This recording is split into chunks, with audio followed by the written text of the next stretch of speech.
recombinant bovine growth hormone in your milk, making 8-year-old girls go into puberty when they should be going into puberty at 12 or 13.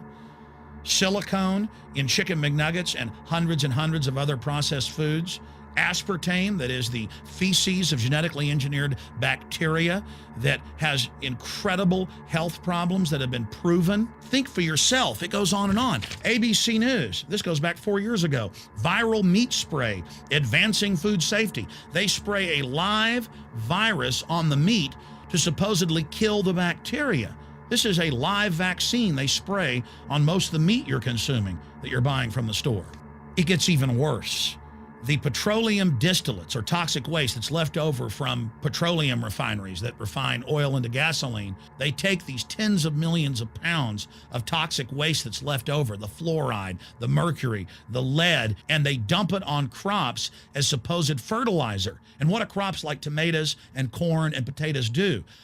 They pull in all of those toxins out of the ground. In fact, scientists for many years have used plants to actually detoxify areas that have been contaminated. And those plants are pulling all of this up, and then you are eating it. That's why the Washington Post reported in January of 2008 that a major study found that nearly a third of the 55 popular brand name foods and beverage products were filled with mercury. Despite the fact that the people of Europe for over 20 years have fought off all the genetically modified wheat and corn and other crops being planted in their nation, now the EU is buckled and is accepting it. The United States is literally a testing ground for all of this. It's just automatically approved. And the people that work for these corporations, they're compartmentalized. They don't know what's going on. The people that work at these stores, they have no idea what's happening. This is affecting all of us. This is hurting everyone. Many different forms of cancer are growing by thousands of percentage points. Diabetes, all these different diseases. And in major studies, it's all been linked to the toxic additives that are in our food, our water.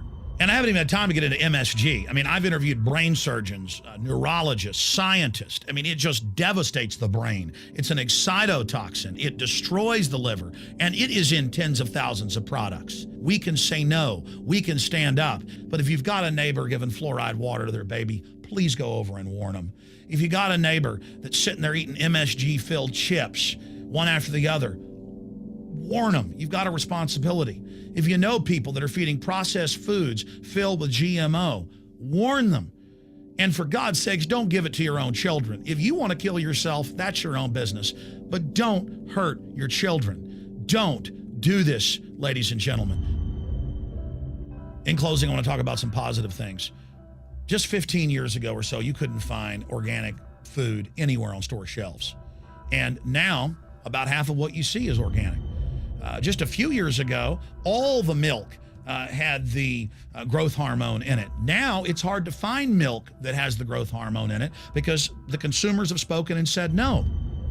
A few years ago, you couldn't find toothpaste that didn't have sodium fluoride in it. Now Tom's of Maine is starting to take over the aisle space and displace the other mainline toothpaste makers, where it says on the back, if you swallow this, call poison control immediately. Even Colgate is now putting out fluoride-free toothpaste. People are demanding that they not be poisoned, and they're finding out about what's going on. And so industry is starting to respond and at least give people who want a choice an option to not be forcibly medicated through the food and the water. You know cigarettes are bad for you, but just 20 years ago, the cigarette makers were getting up before Congress and saying it was a conspiracy theory that it was killing people. And then later it came out in their internal documents, they knew it was deadly. Ladies and gentlemen, I've seen the studies. Much of what they're putting in our food and water is far worse than even cigarettes, as bad as they are, one of the biggest killers in this country. This is a covert, soft kill operation. We'll put a lot of links beneath this video so you can check out the facts for yourself. And I'm just begging you to do your own research and find out that one of the most dangerous places in the world is your grocery store and the tap water in your house.